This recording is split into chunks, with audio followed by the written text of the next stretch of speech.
चुनाव से पहले देश में पेट्रोल डीजल हुआ सस्ता। केंद्र सरकार ने 2 रुपए घटाए पेट्रोल डीजल के दाम। नई दरें कल सुबह 6 बजे से होंगी लागू। चुनाव आयुक्तों की नियुक्ति पर नोटिफिकेशन जारी। ज्ञानेश कुमार और एसएस संधू बनाए गए नए चुनाव आयुक्त। कांग्रेस ने उठाए सवाल। चुनाव आयोग ने जारी किया इलेक्टोरल बॉन्ड से जुड़ा डेटा। वेबसाइट पर किया अपलोड। सुप्रीम कोर्ट के निर्देश पर जारी हुआ डेटा। बंगाल की सीएम ममता बनर्जी के सिर पर लगी गंभीर चोट। कोलकाता के अस्पताल में भर्ती। ट्रेडमिल पर वॉक करते समय गिरने की खबर। यूपी में ट्रैक्टर ट्रॉली से हो रहे हादसों पर हाईकोर्ट सख्त। यूपी सरकार को जारी किया आदेश। ईंट बालू ढोने पर लगे रोक। केवल कृषि कार्य में हो ट्रैक्टर ट्रॉली का उपयोग। और उत्तराखंड में लोक पर्व फूलदेई की धूम। मुख्यमंत्री आवास में सीएम ने सपरिवार मनाया त्योहार। रंग बिरंगे परिधानों में सजे बच्चे। आप देख रहे हैं के न्यूज, खबरों का सारथी। नमस्कार, देश की बात में आपका स्वागत है। और अब खबरें विस्तार से। बड़ी खबर के साथ बुलेटिन की शुरुआत करते हैं। लोकसभा चुनाव से पहले केंद्र सरकार ने लोगों को राहत देते हुए पेट्रोल डीजल के दाम में 2 रुपए प्रति लीटर की कटौती की है। घटे हुए दाम देश भर में शुक्रवार सुबह 6 बजे से लागू होंगे। वहीं केंद्रीय मंत्री हरदीप पुरी ने सोशल मीडिया प्लेटफॉर्म एक्स पर ट्वीट करते हुए लिखा कि पेट्रोल और डीजल के दाम 2 रुपए कम करके प्रधानमंत्री मोदी ने एक बार फिर साबित कर दिया है कि करोड़ों भारतीयों को अपने परिवार का हित और सुविधा सदैव उनका लक्ष्य है। उन्होंने कहा कि जब विश्व मुश्किल के दौर से गुजर रहा था, विकसित और विकासशील देशों में पेट्रोल के दामों में 50 से 72% तक की बढ़ोतरी हुई और हमारे आसपास कई देशों में तो पेट्रोल मिलना बंद हो गया। 50 साल के सबसे बड़े तेल संकट के बावजूद पीएम मोदी के दूरदर्शी और सहज नेतृत्व के कारण मोदी के परिवार पर आंच नहीं आई।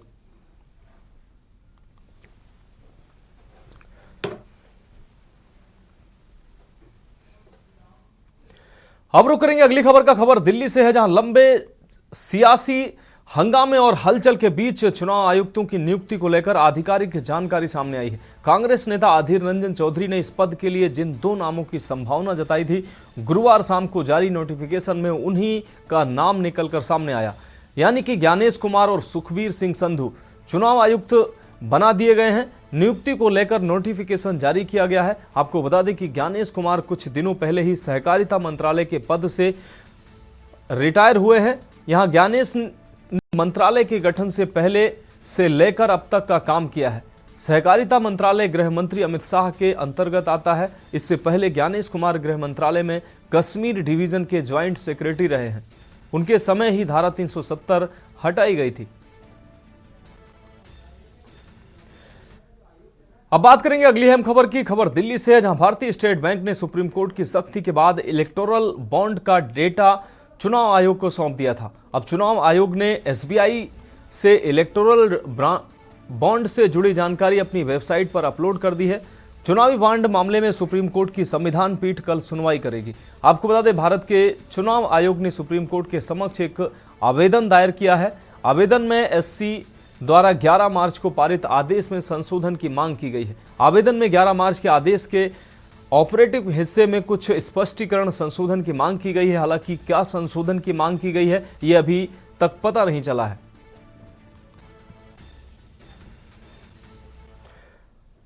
अब रुक करेंगे अगली खबर का। हरियाणा के मुख्यमंत्री नायब सिंह सैनी ने दिल्ली जाकर पीएम नरेंद्र मोदी से मुलाकात की है। दिल्ली प्रवास के दौरान सीएम नायब सैनी ने प्रदेश में मंत्रिमंडल विस्तार समेत आगामी चुनावी रणनीति पर चर्चा की है। आपको बता दें, जल्द नायब सैनी मंत्रिमंडल का विस्तार हो सकता है। दिल्ली में आला नेताओं से मुलाकात के बाद अब हरियाणा के नए मुख्यमंत्री नायब सैनी के मंत्रिमंडल का विस्तार जल्द हो सकता है। सूत्रों के हवाले से ये खबर है। सूत्रों की माने तो नाराज चल रहे अनिल विज के साथ साथ पार्टी नए चेहरे भी मंत्रिमंडल में शामिल हो सकते हैं। लोकसभा चुनाव को लेकर लगने वाली आचार संहिता से पहले पार्टी मंत्रिमंडल का विस्तार करना चाह रही है। ऐसे में शुक्रवार को मंत्रिमंडल विस्तार किया जा सकता है।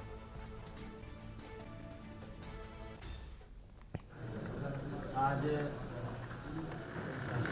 विषयों को लेकर के प्रधानमंत्री जी अब बात करेंगे अगली खबर की। हरियाणा के नए मुख्यमंत्री नायब सैनी कल गांव उमरी पहुंचेंगे। वहां उमरी के नेशनल हाईवे 44 के पास एक कार्यक्रम का आयोजन होगा। आपको बता दें कि पिछले कुछ समय पहले मनोहर लाल द्वारा गुरु रविदास समाज को एक जगह देने का आश्वासन दिया गया था, जिसमें रविदास समाज द्वारा सरकार से मंदिर के लिए जगह दिए जाने के लिए आवेदन किया था। पूर्व मुख्यमंत्री मनोहर लाल का भूमि देने का वादा अब हरियाणा के नए सीएम नायब सिंह सैनी कल रविदास समाज को उमरी में 5 एकड़ की भूमि देने के साथ पूरा करेंगे। बड़ा ही भव्य कार्यक्रम और बड़ी खुशी की बात है। माननीय मुख्यमंत्री जी ने शपथ लेने के बाद उनका पहली बार अपने संसदीय क्षेत्र में विजिट भी है और एक बड़ा संत गुरु रविदास समाज को एक बहुत बड़ी भूमि अलॉट की है। बहुत ही सुंदर यहाँ पे कार्यक्रम कल रखा गया है, जिसमें हरियाणा के सभी संत समाज और प्रमुख धार्मिक संस्थाओं से उनके जुड़े हुए लोग यहाँ पे पहुँचेंगे। क्या बताएंगे आज 5 एकड़ के लिए कॉन्फ्रेंस रखी है? नहीं, कॉन्फ्रेंस नहीं रखी। कल ये 5 एकड़ में उमरी में नेशनल हाईवे 44 के बिल्कुल सामने संत शिरोमणि रविदास जी के नाम पर एक धाम बनने जा रहा है, जिसके अंदर यहाँ पर एक बहुत बड़ी पार्क भी होगी।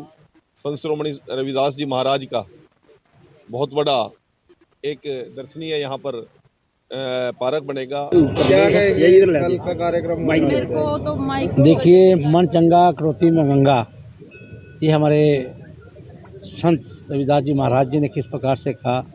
उन्हीं की प्रेरणा से प्रदेश के मुख्यमंत्री श्री मनोहर लाल जी ने ये 5 एकड़ जमीन रविदास जी के नाम से यहाँ पर म्यूजियम बनाने के लिए दी। ये हमारा सौभाग्य है क्षेत्रवासियों का कि किस प्रकार से श्री कृष्ण भगवान ने अर्जुन को गीता को उपदेश दिया।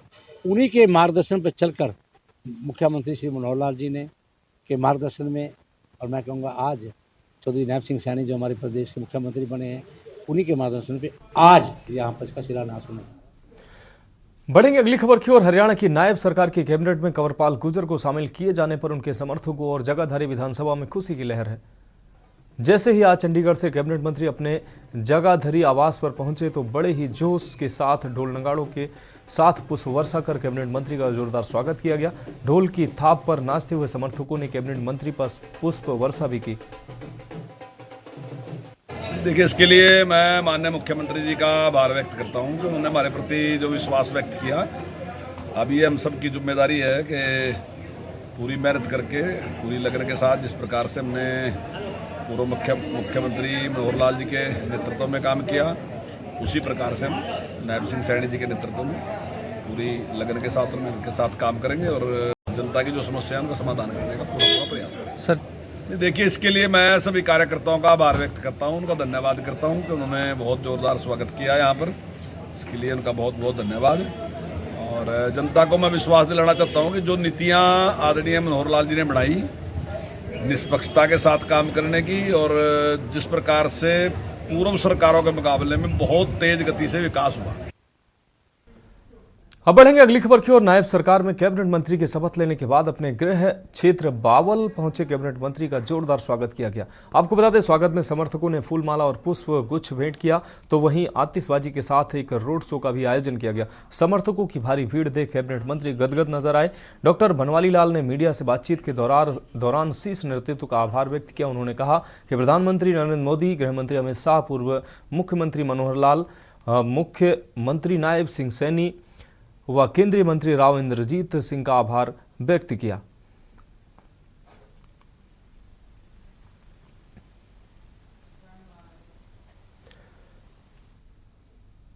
अगली खबर रोहतक से है, जहां भाजपा के प्रदेश उपाध्यक्ष सतीश नांदल ने मुख्यमंत्री तीर्थ दर्शन योजना के तहत रोहतक व झज्जर जिले के तीर्थ यात्रियों को अयोध्या धाम के लिए स्थलीय, आपको बता दें, स्थानीय नया बस अड्डा परिसर से हरी झंडी दिखाकर रवाना किया। अब गरीब व्यक्ति भी तीर्थ यात्रा पर जाकर अपने आराध्य देवों के दर्शन कर सकेगा। ये सब हरियाणा सरकार की योजना से संभव हो पाया है। अब आर्थिक तंगी गरीब परिवार के लोगों के तीर्थ यात्रा के सपने को साकार करने में बाधा नहीं बनेगी।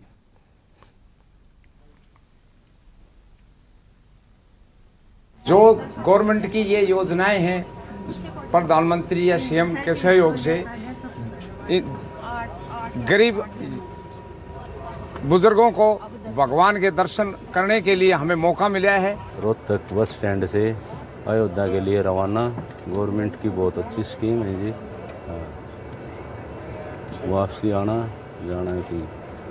सर मैं अयोध्या जा रहा हूँ। ये मुख्यमंत्री तीर्थ योजना के तहत ये अपने जो बुजुर्ग हैं इनको अयोध्या दर्शन के लिए लेके जा रहे हैं। अरेंजमेंट है वो डीपीआरओ की तरफ से हेडक्वार्टर से करा गया है और इसके अंदर जो दर्शनार्थी हैं वो भी प्रशासन द्वारा डिसाइड करे गए हैं कि कौन जाएंगे। अब रुक करेंगे अगली खबर का। कुरुक्षेत्र में गांव अटवान में 2023 में रेलवे का अंडरपास कार्य शुरू हुआ था। 2 महीने के बाद अंडरपास का कार्य रोक दिया गया। आपको बता दें जिसको लेकर गांव वासियों में बहुत रोष है। ग्रामीणों को एक गांव से दूसरे गांव की तरफ जाने में काफी दिक्कतों का सामना करना पड़ रहा है। 4 दिन से ग्रामीण रेलवे लाइन के पास धरने पर बैठे हैं। किसी भी प्रशासनिक अधिकारी ने गांव वासियों से कोई बातचीत नहीं की है। ग्रामीणों ने कहा कि अगर अंडरपास का कार्य शुरू नहीं किया गया तो धरना करेंगे और अनिश्चितकालीन धरना किया जाएगा। 19 जनवरी 2023 को अंडरपास का कार्य शुरू हुआ था और उसके बाद 2 महीने इन्होंने काम किया, उसके बाद काम को रोक दिया। तो हमारे बार बार कहने पे 7 नवंबर को इन्होंने हमारे को पहली डेट दी थी, भाई आपका अंडरपास का काम स्टार्ट कर दिया जाएगा। लेकिन 1 साल 3 महीने होने के बावजूद भी आज तक इन्होंने उस काम को पूरा नहीं किया।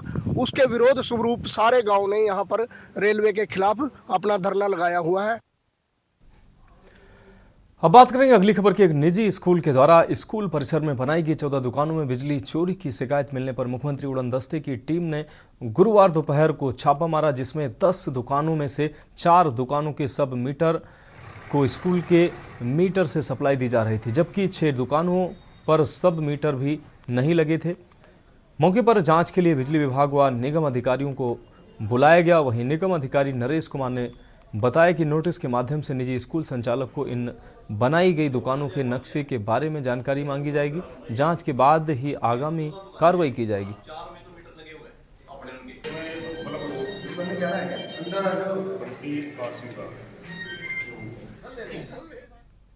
अब बढ़ेंगे अगली खबर की ओर। रोहतक में स्थित पहरावर की 16 एकड़ जमीन विवाद के मामले में जय हिंद सेना प्रमुख नवीन जय हिंद तारीख पर कोर्ट पहुंचे हैं। आपको बता दें जय हिंद के मुताबिक जब कर्णदीप ने 16 मार्च की अगली तारीख दी जिसमें चार्ज फ्रेम होंगे, पत्रकार के सवाल का जवाब देते हुए जय हिंद ने बताया कि आने वाले 4-5 दिनों में सबको सब पता चल जाएगा कि क्या होने वाला है और क्या नहीं। बता दें कि पहरावर जमीन से कब्जा छुड़वाने वाले केस में नवीन जय हिंद पर मुकदमा दर्ज किया है। आज की तारीख थी और परसों चार्ज फ्रेम होने हैं। और जो परावर का जो मामला था, आपको पता है कि परावर की जमीन पर 2 सरकारों ने कब्जा कर रखा था। हम अपनी जमीन पर कब्जा छुड़वाने गए थे, उस पर FIR कर दी। अब वो जमीन फिर सरकार ने वापस कर दी है, तो लेकिन अब हमारे को तो वो केस कर रखा है, तो उसकी तारीख थी, अब वो तारीख तो भुगतनी पड़ेगी। वो क्या करें बताओ। अगली खबर सिरसा से है। आपको बता दें एलनाबाद, सिरसा के एलनाबाद से ये खबर है, जहां ग्राम पंचायत पोहड़का में निःशुल्क नेत्र शिविर का आयोजन हुआ। कैंप में समाजसेवी कप्तान मोनू बेनीवाल के सौजन्य से ये कैंप लगाया गया। कैंप में लगभग 700 मरीजों की जांच की गई। 409 लोगों को चश्मा वितरित किया गया, जबकि 60 लोगों को ऑपरेशन के लिए चिन्हित किया गया। पोहड़का के अंदर टीम कप्तान के द्वारा है जो काफ़ी एक भव्य आंखों का कैंप का आयोजन किया गया। मैं इस गांव का एक निवासी हूं, तो मेरे को बड़ी खुशी हुई कि हमारे परिवार के लोग, हमारे जो गांव के लोग हैं, बुजुर्ग है या छोटे बहन भाई है, सब लोग हैं जो अपनी आंखों का चेकअप करवा रहे हैं। पोहड़का गांव काफ़ी बड़ा गांव है। बड़े गांव होने के नाते इस गांव की स्ट्रेंथ के हिसाब से अभी तक 700 या 800 OPD है जो इस गाँव के अंदर हो चुकी है। और डॉक्टर साहब को अभी तक है जो टाइम नहीं मिल पा रहा है, क्योंकि ये कप्तान मीनू बेनीवाल के द्वारा बड़ा एक उपराला किया गया है, जिसकी हर ग्रामीण है जो हम तारीफ करते हैं। कप्तान मीनू बेनीवाल का भी धन्यवाद करते हैं। इस तरह ये ग्रामीणों में काफ़ी उत्साह है जी। सुबह 9 बजे से लेकर अभी करीबन 5 बज चुकी है जी। अभी कंटिन्यू लोग चले ही आ रहे हैं जी, चले ही आ रहे हैं। डॉक्टर साहब ने तो आज इतनी OPD की असर भी अभी तक खाना ही नहीं खाया जी। और देश के बाद में अब पंजाब की खबरों का रुख करते हैं। केंद्रीय जेल गुरदासपुर में गुरुवार को उस समय स्थिति तनावपूर्ण हो गई जब सुबह 11 बजे कैदियों के 2 गुट आपस में भिड़ गए। आनन फानन में जेल में तैनात पुलिसकर्मियों ने स्थिति पर काबू पाने का प्रयास किया, लेकिन भड़के कैदियों ने ईंट पत्थर बरसाना शुरू कर दिया। पत्थरबाजी के दौरान एक SHO सहित 4 पुलिस मुलाजिम जख्मी हो गए। सभी को इलाज के लिए सिविल अस्पताल गुरदासपुर में दाखिल कराया गया। स्थिति को बिगड़ते देख जिला पुलिस गुरदासपुर, बटाला, पठानकोट और होशियारपुर से भारी संख्या में पुलिस मुलाजिम जेल में तैनात कर दिए गए।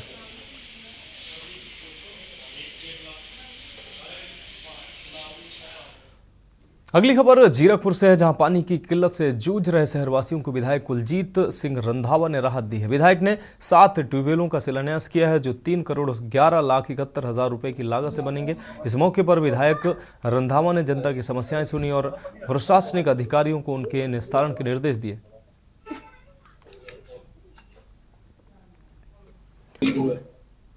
अगली खबर मोगा से है। मोगा नगर निगम में क्लर्क को सस्पेंड करने के खिलाफ साथी कर्मचारियों ने धरना दिया है। आरोपी क्लर्क सियाराम ने बताया कि मुझे झूठे केस में फंसाया गया है, मैंने कोई करप्शन नहीं किया है, कोई आरोप भी नहीं है। आरोप है कि क्लर्क ने लाइसेंस बनाने के बदले में 2200 रुपये रिश्वत ली है। वहीं नगर निगम के मेयर बलजीत सिंह चानी ने बताया कि सियाराम की पहले भी कई शिकायतें आई थी और इसको चेतावनी भी दी थी, लेकिन अब फिर इसकी शिकायत आई है। मेरे साथ एक एम्पलाइयां ਨੂੰ ਹੜਤਾਲ ਕੀਤੀ ਜਾ ਰਹੀ ਹੈ ਵੀ ਸਾਡੇ ਬੰਦੇ ਨੂੰ ਸਸਪੈਂਡ ਕੀਤਾ ਗਿਆ। ਕੀ ਇਹ ਸਾਰਾ ਮਾਮਲਾ? ਦੇਖੋ ਜੀ, ਮੋਗਾ ਸ਼ਹਿਰ ਹਮੇਸ਼ਾ ਹੀ ਭਲੀ ਭਾਂਤੀ ਜਾਣਦਾ ਵਾ ਤੇ ਮੈਂ ਦੱਸਣ ਦੀ ਵੀ ਜ਼ਰੂਰਤ ਨਹੀਂ ਸਮਝਦਾ, ਤੇ ਫਿਰ ਵੀ ਮੈਨੂੰ ਕੋਈ ਝਿਜਕ ਨਹੀਂ, ਕੋਈ ਕੁਛ ਨਹੀਂ, ਕਿਉਂਕਿ ਜਿਹੜਾ ਇਹ ਮੁਲਾਜ਼ਮ ਆ, ਮੈਂ ਇਹਨੂੰ ਪਹਿਲਾਂ ਵੀ 2-3 ਵਾਰੀ ਗਾਈਡੈਂਸ ਕੀਤੀਆਂ ਸੀਗੀਆਂ ਵੀ ਵੀਰ ਜੀ ਤੇ ਤੂੰ ਮਾੜਾ ਸੰਭਲ ਕੇ ਚੱਲ ਮੇਰਾ ਭਰਾ, ਕਿਉਂਕਿ ਜਦੋਂ ਕੋਈ ਕਰਪਸ਼ਨ ਕਰਦਾ ਵਾ ਮੇਰਾ ਭਰਾ, ਉਹ 'ਚ ਕੋਈ ਵੀ ਹੋਵੇ, ਚਾਹੇ ਮੈਂ ਹੋਵਾਂ ਚਾਹੇ ਕੋਈ ਅਫਸਰ ਹੋਵੇ, ਕਿਉਂਕਿ ਜਿੱਥੇ ਤੱਕ ਮੈਂ ਗੱਲ ਕਰਦਾ ਜਿਹੜੀ ਕਿ ਇਹ ਇੱਕ ਲਾਇਸੈਂਸ ਦੀ ਅਪਲਾਈ ਕਰਨ ਦੀ ਜਿਹੜਾ ਕੋਈ ਫੀਸ ਵਗੈਰਾ ਸੀਗੀ ਕਿ ਇਸ ਮੁਲਾਜ਼ਮ ਨੇ 2200 ਰੁਪਈਆ ਉਸ ਮੁਲਾਜ਼ਮ ਨੇ ਇੱਕ ਆਮ ਨਾਗਰਿਕ ਕੋਲ ਮੰਗਿਆ ਤੇ 300 ਰੁਪਏ ਦੀ ਰਸੀਦ ਦਿੱਤੀ ਇਹਨੂੰ। अगली खबर भी मोगा से है। आपको बता दें, मोगा पुलिस ने एक गुप्त सूचना के आधार पर मोगा बाघा पुराना रोड पर बने एक डेरे के नजदीक छापेमारी की। जब पुलिस को सूचना मिली तो पुलिस ने एक आरोपी दविंदर पाल सिंह को गिरफ्तार कर उसकी कब्जे से 2 देसी पिस्टल, 32 बोर, 5 जिंदा कारतूस और एक देसी कट्टा बरामद किया है। वहीं पुलिस आरोपियों से पूछताछ करने में जुटी हुई है।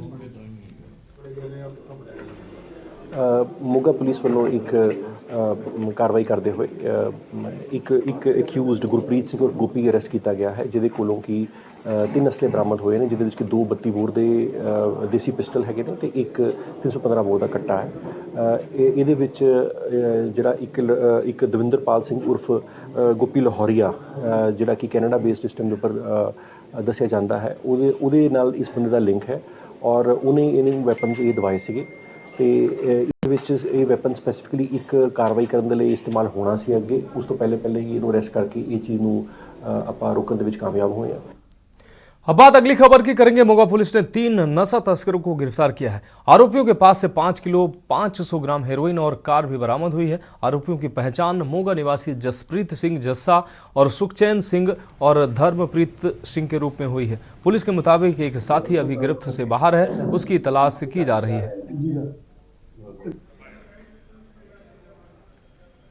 एक स्पैसीफिक इन्फॉर्मेशन के उपर SPD साहब, DSP साहब और इंचार्ज CIA की टीम वालों कार्रवाई करते हुए 4 लोगों के खिलाफ परचा दर्ज करके 3 लोगों को अरेस्ट किया गया है, जिन्होंने विचों हुण तक 5 किलोग्राम 500 ग्राम हेरोइन बरामद की जा चुकी है।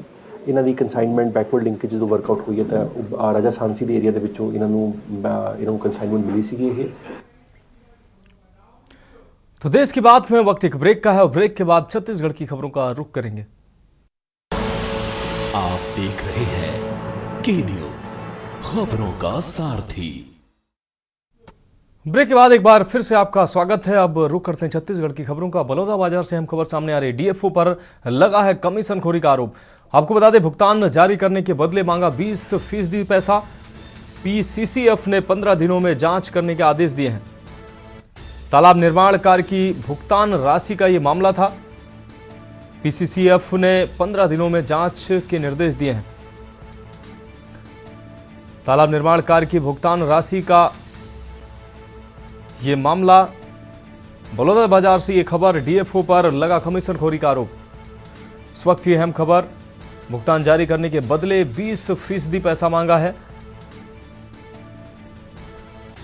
पीसीसीएफ ने 15 दिनों में जांच करने के निर्देश दिए। तालाब निर्माण कार्य की भुगतान राशि का ये मामला है। बलौदाबाजार से अहम खबर, डीएफओ पर लगा है कमीशनखोरी का आरोप। भुगतान जारी करने के बदले मांगा 20% पैसा।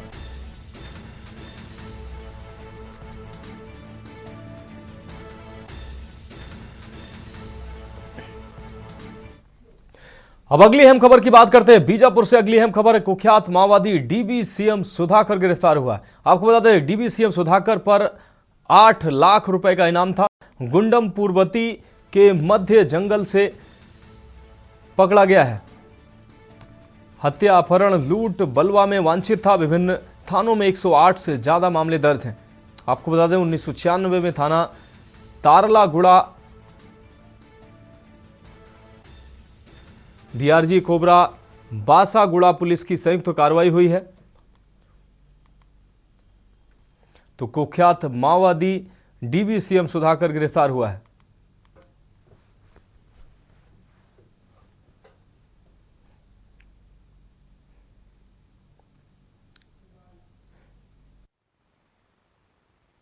बीजापुर जिले में चलाए जा रहे माओवादी उन्मूलन अभियान के अंतर्गत 12 मार्च को डीआरजी बीजापुर, कोबरा 210 एवं थाना बासागुड़ा की संयुक्त टीम गुंडम पूर्वती के जंगलों में नक्सल अभियान के लिए गई हुई थी।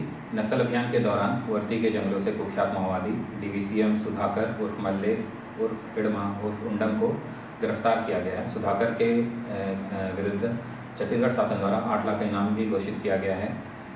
सुधाकर 1996 में माओवादी संगठन में शामिल हुआ था। उसके बाद वो 1996 की तालागुड़ा की घटना में भी शामिल रहा है। सुधाकर के खिलाफ बीजापुर जिले के विभिन्न थानों में कुल 108 प्रकरणों में विभिन्न थानों में स्थायी वारंट लंबित है, जिसमें से थाना बद्देड़ में कुल 38 वारंट, बासागुड़ा में कुल 27 वारंट, बीजापुर में थाना बीजापुर में कुल 27 वारंट, थाना मकुसुर में कुल 14 वारंट।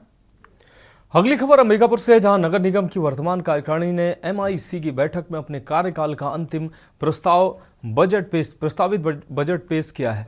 आपको बता दें, वित्तीय वर्ष से 2024-25 के लिए महापौर डॉक्टर अजय तिर्की ने 3.29 करोड़ के घाटे का बजट पेश किया है। महापौर डॉक्टर अजय तिर्की ने 5 अरब 17 करोड़ 7 लाख 81 हजार रुपए आय व 5 अरब 20 करोड़ 36 लाख 98 हजार रुपए व्यय के साथ 3 करोड़ 29 लाख 17 हजार रुपए घाटे का बजट पेश किया। बैठक में महापौर परिषद के सदस्यों की सलाह व सहमति के बाद संशोधन के साथ इस बजट को पास किया गया। मुख्य रूप से आज हम लोगों ने बजट को टेंटेटिव लाया है, जिसमें कि 2024-25 के लिए जो प्रस्तावित आय है वो 5 अरब 17 करोड़ 7 लाख 81 हजार का है, और व्यय जो है 5 अरब 20 करोड़ 36 लाख 98 हजार का हम लोगों ने किया है प्रस्तावित, जो कि घाटे का बजट है। और चूँकि छोटा निकाय है और हमारी आय से ज़्यादा हमारा इस्टेब्लिशमेंट खर्च है, अतः वो डिफरेंस आना ही था। तो संशोधन सहित अभी कुछ चीज़ें जुड़ भी सकती हैं, उसमें संशोधन सहित हम लोगों ने बजट को पास किया है। हमारे जो एनुअल टेंडर होते हैं बीटी के और नाली के, ये सब जो टेंडर होते हैं वो मैच्योर हुए थे, उसको हम लोगों ने स्वीकृत किया है। अब रुक करेंगे अगली खबर का। बलौदाबाजार जिले के कसडोल थाना अंतर्गत ग्राम असनिंद में जमीन विवाद इतना बढ़ गया कि उसकी कीमत पूर्व जनपद सदस्य को मौत से चुकानी पड़ी। सुबह 4 बजे मॉर्निंग वॉक पर निकले पूर्व जनपद सदस्य मृतक दयाराम जायसवाल को घात लगाया आरोपी राम सागर जायसवाल ने ट्रैक्टर से कुचलकर मौत के घाट उतार दिया।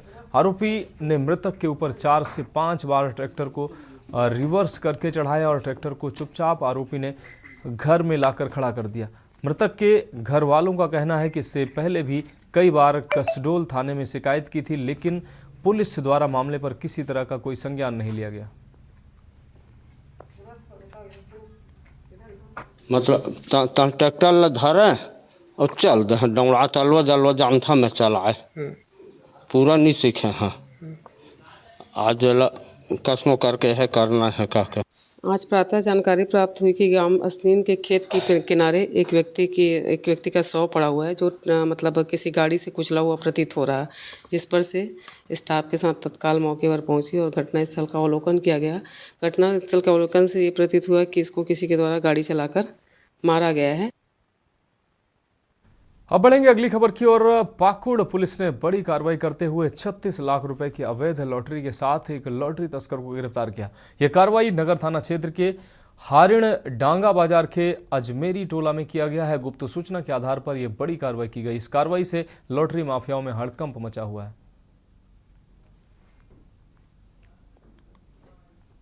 इनकी रात्रि 11:30 बजे हमारे पुलिस अधीक्षक महोदय सर को गुप्त सूचना मिली कि कुछ लोग हरिडंगा बाजार के चांद अंसारी के घर पे जो है लॉटरी के टिकट का बंटवारा कर रहे हैं। तो उनके द्वारा एक विशेष छापामारी दल का गठन किया गया और छापामारी दल जब वहाँ पर पहुँची और चांद अंसारी के घर में प्रवेश की तो वहाँ 4-5 व्यक्ति थे जिनके हाथ में कार्टून वगैरह था। हम रुक करेंगे अगली खबर पाकुड़ से है, जहां के हिरणपुर थाना क्षेत्र के सीता पहाड़ी में लुत्फल हक के क्रशर प्लांट में बदमाशों ने लूटपाट की है। पिस्तौल दिखाकर बदमाश कार्यालय में रखे 2 लाख रुपए लूटकर फरार हो गए। बताया जा रहा है कि 2 बाइकों पर सवार होकर 4 बदमाश पहुंचे थे। बदमाश 2 लाख रुपए के साथ ही मुंशी के हाथ से सोने की अंगूठी भी उतरवा ले गए। पुलिस सीसीटीवी की मदद से बदमाशों की तलाश में जुटी हुई है। आज सुबह लगभग करीब 3:45 बजे का वक्त रहा होगा। 4 लोग आए, जिसमें 2 हेलमेट पहने हुए थे और 2 गमछा से मुंह ढके हुए थे। वो लोग आए, 2 जन के पास पिस्टल था और 1 जन के पास हथियार था। उसके नोक पे हमको लॉकर का चाबी लेके और करीब 2 लाख के आसपास कैश और हमारा एक सोना का अंगूठी था, वो लेके इस तरफ से चले गए। ये कांड ये लोग कैमरा में देखा गया, ये लोग पहले मतलब जांचे हैं, घूर फिर किए हैं। ये लगभग 2 से 3 मिनट में ये लोग सारा हमारे पास से कैश लेके और सीधे रवाना हो।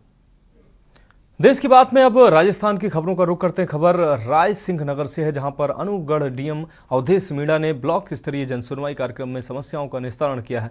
पंचायत समिति के वीसी रूम में पहुंचकर करीब 15 प्रकरण की सुनवाई की, जिनमें से 6 मामलों का मौके पर निस्तारण कर दिया गया। साथ ही अगली सुनवाई से पहले मामलों के निस्तारण का अधिकारियों को निर्देश दिया है। वहीं पंचायत समिति प्रधान सुनीता बीरेंद्र गोदारा ने भी बॉर्डर एरिया की तरफ जाने वाले रास्ते के दोनों तरफ झाड़ियों को साफ करवाने की मांग की है, जिस पर तत्काल अधिकारियों को निर्देश देकर निस्तारीकरण की बात कही गई। जन सुनवाई होती है प्रत्येक गुरुवार को खंड स्तरीय, जिसमें जो भी परिवार आ जाए, करीबन 15 से 20 परिवार आए हैं, उनमें सभी में डायरेक्शन दे दिए है और रिजॉल्व करके और उसको संबंध पोर्टल में चढ़ाएंगे और इमीडिएट रिजॉल्व करेंगे। अभी तो कोई आई नहीं है मेरे पास, जो भी आएगी उसको दिखवा देंगे, अगर इस प्रकार की कोई निकाल लेंगे।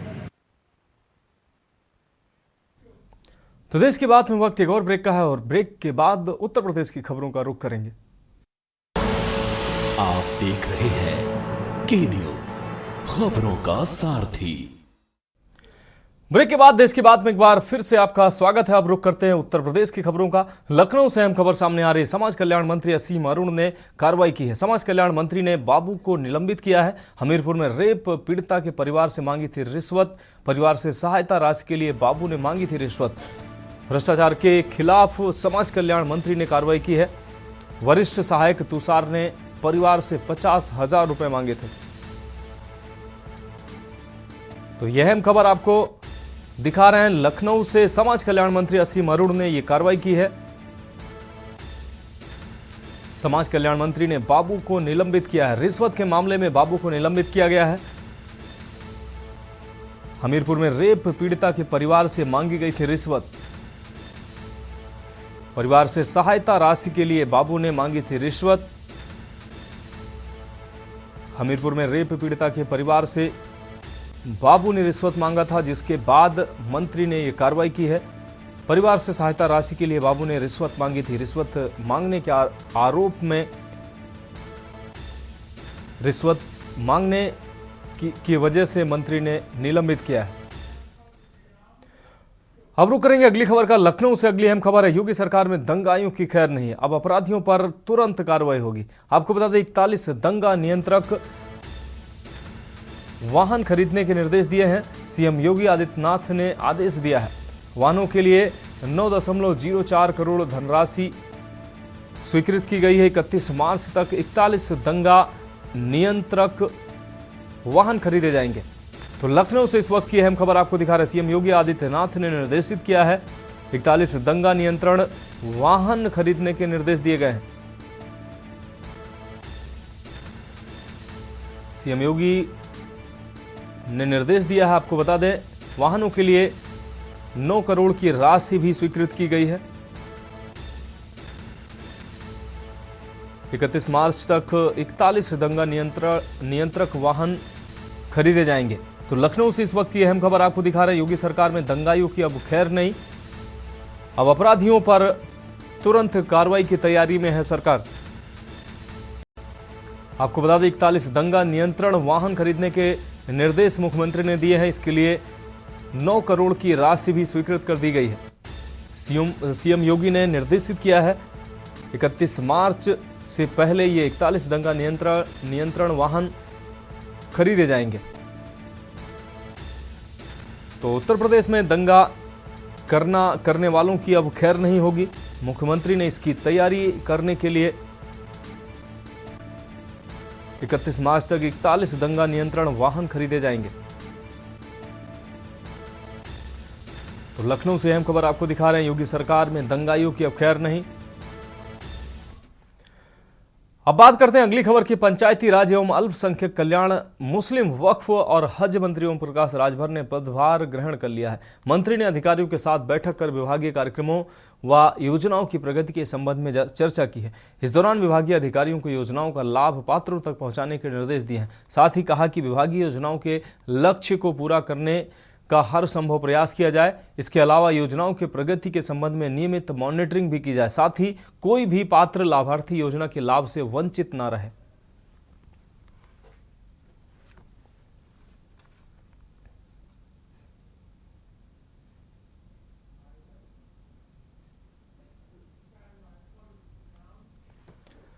अगली खबर बरेली से है, जहां गुरुवार को आंवला से सांसद व बीजेपी प्रत्याशी धर्मेंद्र कश्यप ने आंवला में रोड शो निकाला है। रोड शो रोडवेज बस अड्डे से शुरू होकर नगर के मुख्य चौराहे से होता हुआ पुरैना चौराहे पर संपन्न हुआ। इस दौरान जगह जगह पर नगर वासियों ने सांसद को माला पहनाकर स्वागत किया। सांसद धर्मेंद्र कश्यप ने कहा कि अब की बार 3 लाख पार। वहीं देश में बीजेपी को 400 सीटें मिल रही हैं। उन्होंने कहा कि पूरे देश में लहर चल रही है। उन्होंने कहा विश्व मंच है, भारत सरपंच है। अमेरिका हो या श्रीलंका, पूरे देश में पूरी दुनिया में बज रहा मोदी का डंका। इस दौरान रोड शो में पूर्व जिला अध्यक्ष वीर सिंह पाल, ब्लॉक प्रमुख आलमपुर जाफराबाद वेद प्रकाश यादव, मझगवां प्रमुख यशवंत सिंह और रामनगर प्रमुख पति समेत भारी संख्या में भाजपाई मौजूद रहे।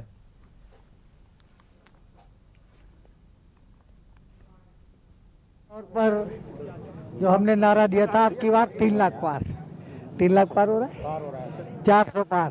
क्या लगता है जिस तरीके से यहाँ पर जो जनसमर्थन मिला, क्या कहना चाहेंगे? ऐसा है, पूरे देश में लहर चल रही है और हम कहते हैं विश्व का मंच है, भारत सरपंच है। अमेरिका हो चाहे श्रीलंका, पूरे विश्व में बज रहा है मोदी का डंका। अब बढ़ेंगे अगली खबर की ओर। मुख्यमंत्री योगी आदित्यनाथ कल सिद्धार्थनगर जिले का दौरा करेंगे, जिसमें लगभग 1800 करोड़ रुपए की लागत से 541 परियोजनाओं की शिलान्यास एवं लोकार्पण किया जाएगा। बस्ती मंडल के कमिश्नर पुलिस महानिरीक्षक डीएम पवन अग्रवाल, एसपी प्राची सिंह, मुख्य विकास अधिकारी जयेंद्र कुमार समेत अन्य प्रशासनिक अधिकारियों ने जिला मुख्यालय के वीएसए ग्राउंड का निरीक्षण किया है। आगमन की जानकारी देते हुए जिलाधिकारी पवन अग्रवाल ने बताया कि 551 योजनाओं जिनकी लागत 1800 करोड़ रुपए है, इसका शिलान्यास एवं लोकार्पण किया जाएगा, जिससे जिले का विकास होगा और जिला एक कदम आगे विकास की तरफ बढ़ेगा।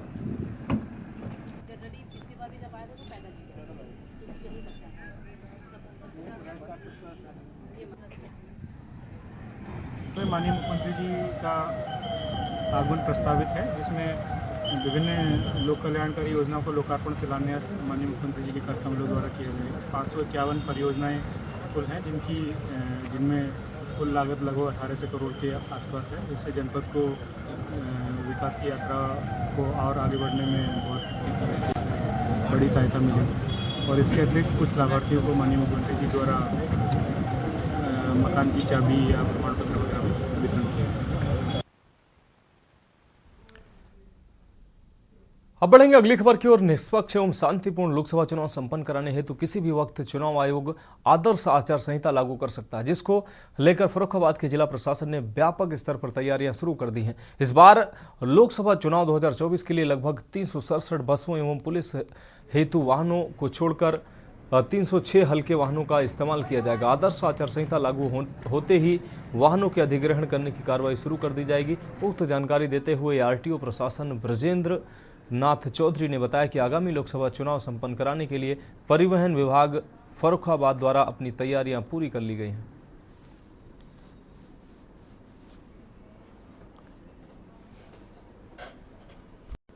मैं प्रथम रूप से बताना चाहूँगा कि हम लोगों की तैयारी तो बहुत अपडेट स्थितियों में बहुत तेज़ी से चल रही है और गाड़ियों की संख्या हम लोगों ने निर्धारित कर ली है और जो चुनाव कराने के लिए जो बसों की संख्या है वो हमारे यहाँ उपलब्ध संख्या 265 है और रिक्वायरमेंट हमारी जो है 367 गाड़ियों की है, जिसमें 102 गाड़ियों की डिमांड हमने जो है सेंट्रल पूल को जो है भेज दिया है और आरटीओ साहब के यहाँ पत्र लिख करके उसके लिए हमने रिक्वायरमेंट की मांग कर दी है।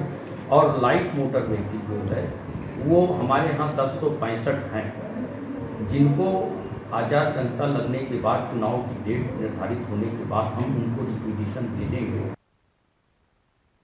अगली खबर जालौन से है, जहां बुंदेलखंड का अजूबा कहलाए जाने वाला 84 गुम्बद लोगों के लिए एक रहस्य बन गया है। जहां भारी तादाद में लोग 84 गुम्बद को देखने आते हैं और उसके रहस्य में उलझ जाते हैं। सरकार काल्पी के विकास को लेकर लगातार प्रयासरत है, पर अभी भी विकास नहीं हो पाया है। वहीं काल्पी के ऐतिहासिक धरोहर की अगर बात की जाए तो यहाँ तमाम इमारतें उपेक्षा की मार झेल रही हैं। इसमें से एक 84 गुम्बद है जिसे बादशाह इब्राहिम लोधी ने बनवाया था, जिसकी यह मान्यता है कि इस गुम्बद के 84 मेहराब बने पर गिनती में यह पूरे नहीं होते हैं।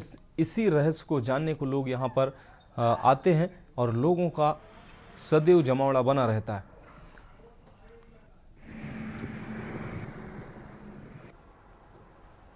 उत्तर प्रदेश के जालौन की काल्पी में स्थित 84 गुम्बद का रहस्य आज यहाँ पर हम आपको बताने जा रहे हैं, क्योंकि जब भी इस रहस्य को जानने की कोशिश की गई तो इसमें लोग बाबे फैली हुए हैं, क्योंकि 84 गुम्बद स्थित हैं और इस रहस्य में गिनती पर 84 गुम्बद नहीं आते हैं। या तो ये 45, 48, 49, 50, 56, 82, 80, लेकिन 84 गुम्बद आज तक कोई नहीं गिन सका है। इसको लेकर बड़े बड़े मौलवी, मौलाना और साधु संत और वैज्ञानिक लगे हैं, लेकिन आज तक कोई भी 84 गुम्बद को गिन नहीं सका है। 84 गुम्बद पुरातत्व के विभाग में शामिल है, लेकिन इसके रख रखाव और इसके कार्य को लेकर जो उदासीनता देखी जा रही है ये निंदनीय है, क्योंकि 84 गुम्बद एक पर्यटन स्थल के रूप में जाना जाता है, लेकिन इसकी रख रखाव में उपेक्षा की मार झेल रहे 84 गुम्बद को दूर दराज से लोग देखने आते हैं और इसका राज जानने की कोशिश करते हैं, लेकिन ये राज ही बना हुआ। देखना ये होगा कि आने वाले समय में इस राज को कौन देखता है और 84 गुम्बद की मरम्मत को लेकर पुरातत्व विभाग कितना कार्य करता है, तो आने वाला वक्त बताएगा। कैमरा पर्सन मनीष पांडे के साथ माजिद अरमान के न्यूज जालौन। हम रुक करेंगे अगली खबर का, जहां एक और प्रदेश में गड्ढा मुक्त सड़कों की बात कही जा रही है, वहीं बुंदेलखंड के हमीरपुर जनपद के मौदहा विकासखंड क्षेत्र के गौघाट छानी से परस दवा डेरा तक की 3 किलोमीटर जर्जर सड़क की आज तक किसी ने सुध ही नहीं ली है। इसी को लेकर बुंदेलखंड नवनिर्माण सेना के कार्यकर्ता पिछले 3 दिनों से लगातार अनशन पर बैठे हैं। आजादी के बाद से खस्ताहाल पड़ी इस सड़क से गुजरने वाले ग्रामीणों को आए दिन भारी दिक्कतों का सामना करना पड़ता है। विनय तिवारी, राष्ट्रीय अध्यक्ष बुंदेलखंड नवनिर्माण सेना। आज हम लोग आए हुए हैं छानी गौघाट के मजरा परसदवा डेरा में, जहां कल से यहां पर अनशन चल रहा है और अनशन का आज दूसरा दिन है, लेकिन प्रशासन की तरफ से शायद अभी तक अनशनकारियों को कोई सुध नहीं ली गई है, जिस कारण आज हमें यहां पर उपस्थित होना पड़ा है। और यह आंदोलन हम लोग निरंतर जारी रखेंगे। ग्रामीण यहाँ पर लगातार आंदोलन कर रहे हैं और इस आंदोलन को मजबूत बनाने के लिए बुंदेलखंड नवनिर्माण सेना का पूरा प्रतिनिधिमंडल इस आंदोलन में सम्मिलित रहेगा और इस आंदोलन को और मजबूत बनाने का हम लोग काम करेंगे। अब रुक करते हैं अगली खबर का। खबर कानपुर से है, जहां एक युवक पर प्रॉपर्टी के लालच में अपने ही भतीजे के अपहरण का आरोप लगा है। आरोप है कि युवक अपने भाई और भाभी से एक मकान की डिमांड कर रहा था। मामले में बर्रा पुलिस से न्याय न मिलने पर पीड़िता ने पुलिस कमिश्नर कार्यालय में गुहार लगाई है। दरअसल बर्रा निवासी शीला शुक्ला का आरोप है कि 6 मार्च की दोपहर एक स्कूल से उनके देवर आनंद शुक्ला उर्फ अन्नू और उनकी देवरानी श्रद्धा ने प्रॉपर्टी के लालच में उनके पुत्र पूर्ण चंद्र को अगवा कर लिया था। जब उनका पुत्र घर नहीं आया तो उन्होंने जानकारी की कुछ पता नहीं चला। पीड़िता ने बताया कि स्कूल प्रशासन से शिकायत करने के बाद सीसीटीवी आदि से पता चला कि उनका देवर उनके बेटे को ले गया है और अब एक मकान की डिमांड कर रहा है। यहाँ कमिश्नर ऑफिस में आज हम आए क्योंकि हमारा बच्चा विराट शुक्ला जिसको हमने अपने देवर से गोद लिया था 11/2/2019 को लीगली रजिस्टर्ड एग्रीमेंट के साथ गोद लिया था। अभी तक वो बच्चा हमारे साथ था। अभी 6 तारीख को उसका लास्ट पेपर था। लास्ट पेपर देने के लिए वो स्कूल गया था। वहाँ से हमारे देवर उसका अपहरण करके ले गए। जब हम वहाँ स्कूल में घर नहीं पहुँचा तो पूछा, पता करा तो रिक्शे वाले से पूछा तो रिक्शे वाला बोला कि वो अपने चाचा के साथ गया है। पीड़िता हमारे पास 11 तारीख को आई थी। एक्चुअली इनका बच्चा गोद लिया था 2019 में रजिस्टर्ड गोदनामा हुआ था। इन्होंने अपने देवर का बच्चा गोद लिया था। उसके बाद 6 मार्च को बच्चा स्कूल गया हुआ था तो स्कूल से ही बच्चे को इनके देवर ने गायब कर दिया और 6 मार्च से आज 11 मार्च को 5 दिन हो गया तो इनको ना बच्चा मिला ना कुछ। और बराबर देवर के यहाँ से कहने का संपर्क है कि संपत्ति हमारे नाम कर दीजिएगा तो आप बच्चा देख पाएंगे। अगर प्रॉपर्टी नहीं करते हैं तो आप बच्चा नहीं देख पाएंगे। अगली खबर कानपुर से है, जहां प्रेम संबंध में फायरिंग करने वाले आरोपियों को पुलिस ने गिरफ्तार किया। दरअसल चमनगंज थाना क्षेत्र के मोहम्मद अली पार्क में बुधवार देर रात 2 पक्षों में झगड़ा हुआ था और फिर 3 राउंड गोलियां भी चली थी। मुस्लिम बाहुल्य क्षेत्र होने के कारण घटना के समय तराबी हो रही थी, जिससे भीड़ का फायदा उठाकर सभी आरोपी भाग निकले थे। वहीं एसीपी सीसामो के नेतृत्व में गठित टीमों ने आरोपी ओसामा मुन्ना उर्फ अदनान फरहन को गिरफ्तार कर उनके पास से 2 अवैध तमंचे कारतूस बरामद किए हैं।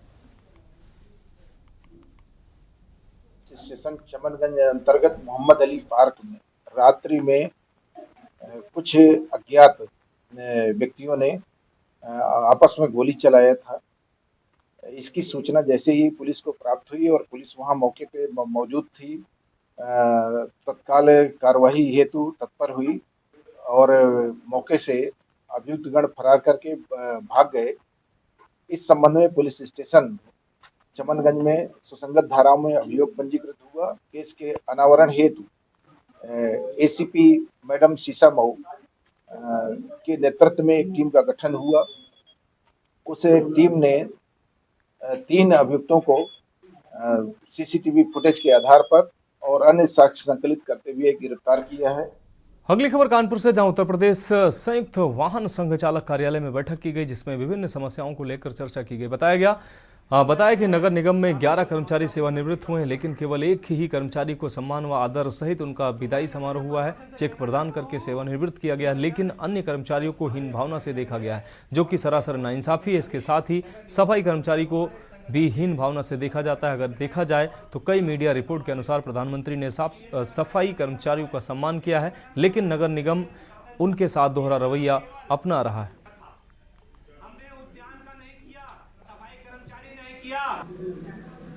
आज उत्तर प्रदेश संयुक्त वाहन चालक कर्मचारी संघ कार्यालय में आपके माध्यम से, चैनलों के माध्यम से प्रेस कॉन्फ्रेंस बैठक रखी गई है और अपने कर्मचारी साथियों को भी बुलाया है, आह्वान किया है, बुलाया है। सभी कर्मचारी मौजूद हैं, उपस्थित हैं, यहाँ भी हैं, बाहर भी खड़े हैं। संगठन लगभग 2 वर्षों से नगर निगम प्रशासन से भिन्न भिन्न प्रकार की समस्याओं को, समस्त संवर्गों की समस्याओं को उठा रहा है। प्रकरण इतने लंबित हो गए हैं, उसका निस्तारण नहीं हो रहा, जिसको लेकर आज संगठन ने यह कदम उठाया है। संगठन के संज्ञान में आप लोगों के माध्यम से देखने में आया कि 11 कर्मचारी माह फरवरी में सेवानिवृत्त होते हैं लेकिन केवल एक हमारे सम्मानित कर्मचारी को नगरायुक्त महोदय सेवानिवृत्त करके उसको चेक और उसकी पेंशन की किताब देते हैं, उसके ग्रेजुटी का पैसा देते हैं। अब रुक करते हैं अगली खबर का। खबर बहराइच से, जहां विश्वेश्वरगंज के ग्राम पंचायत कांध भारी में 2009 से प्रचलित चकबंदी प्रक्रिया अब स्थगित होने के कगार पर पहुंच गई है। शुरू से ही ग्रामीण चकबंदी का विरोध करते आ रहे थे। गुरुवार को परिषदीय विद्यालय कांधभारी के कैंपस में उपजिलाधिकारी पयागपुर दिनेश चंद्र ने चकबंदी एसओसी सवेंद्र सिंह, नायब तहसीलदार गया प्रसाद व राम कुमार के साथ गांव पहुंचकर ग्रामीणों से रूबरू हुए। भीड़ को बेकाबू देखते हुए जिलाधिकारी, उप जिलाधिकारी को पुलिस की चाक चौबंद व्यवस्था करनी पड़ी। थाना प्रभारी नवीन सिंह ने पुलिस टीम के साथ स्थिति पर नियंत्रण रखा। उप जिलाधिकारी ने चकबंदी प्रक्रिया के संबंध में अपनी बात मीडिया के सामने रखने से मना कर दिया।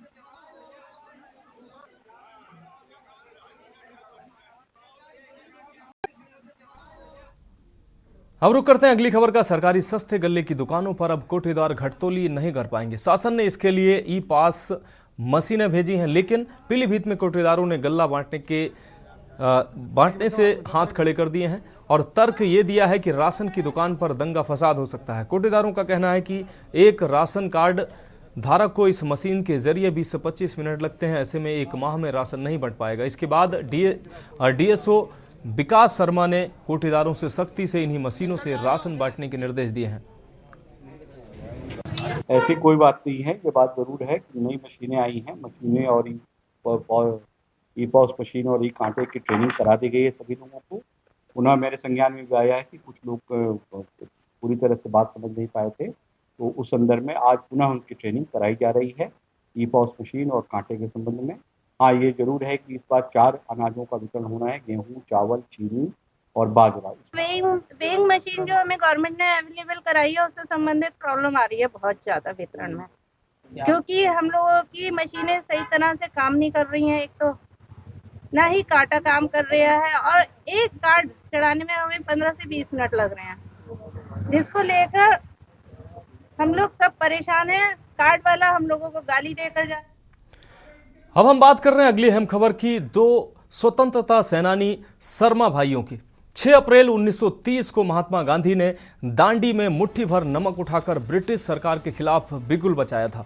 इसके लिए उन्होंने अपने सहयोगियों संग अहमदाबाद से दांडी तक लगभग 400 किलोमीटर की यात्रा की थी।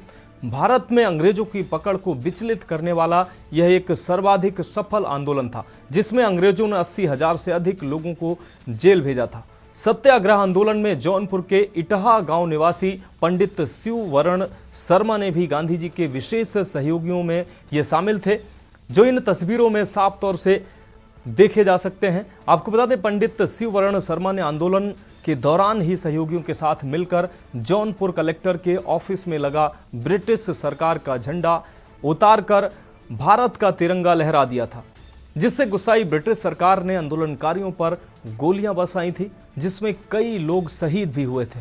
इस घटना में पंडित शिववरण शर्मा भी घायल हुए थे। पंडित शिववरण शर्मा के बड़े भाई राम सुंदर शर्मा आजादी की लड़ाई और स्वतंत्रता आंदोलन के प्रथम सत्याग्रही थे। आपको बता दें, दक्षिण अफ्रीका में उन्होंने गांधी जी के साथ मिलकर कई आंदोलनों की अगुवाई की, जिसमें कई बार वो जेल भी गए।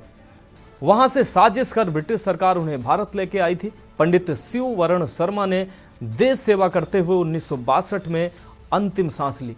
आजादी के ऐसे बहुत से नायक हैं जिन्हें उचित सम्मान नहीं मिला। बहुत से ऐसे नायक मौजूद, आपको बता दें, जिनके नाम नहीं लिए गए हैं। आजादी से संबंधित तमाम किताबें लिखी गई हैं, लेकिन बहुत सारे ऐसे आजादी के नायक हैं जिनकी चर्चा नहीं होती है।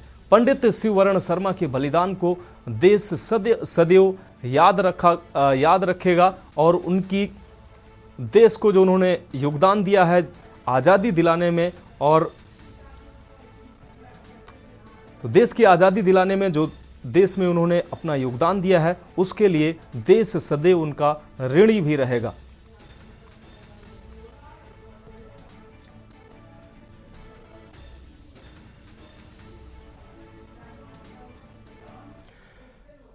अब रुक करते हैं अगली खबर का। महिला शक्ति के संदेश के साथ जयपुर में आयोजित सुपर वुमन अवार्ड 2024 में भारत, आपको बता दें, बहराइच की रहने वाली शिक्षिका और समाज सेविका सविता वर्मा को बॉलीवुड अभिनेत्री भाग्यश्री के हाथों बेस्ट सोशल वर्कर बहराइच का अवार्ड देकर सम्मानित किया गया। राजस्थान के जयपुर में फॉरएवर स्टार इंडिया की तरफ से 10 मार्च को सुपर वुमेन अवार्ड 2024 सीजन 5 का आयोजन किया गया था, जिसमें बतौर गेस्ट पहुंची बॉलीवुड अभिनेत्री भाग्यश्री ने देश भर से आए 130 अचीवर्स को अवार्ड देकर सम्मानित किया है। इस अवार्ड सेरेमनी में बहराइच की रहने वाली सविता वर्मा को ट्रॉफी, मोमेंटो और सर्टिफिकेट देकर बेस्ट सोशल वर्कर के अवार्ड से सम्मानित किया गया। सविता वर्मा ने बहराइच जनपद का नाम रोशन किया है।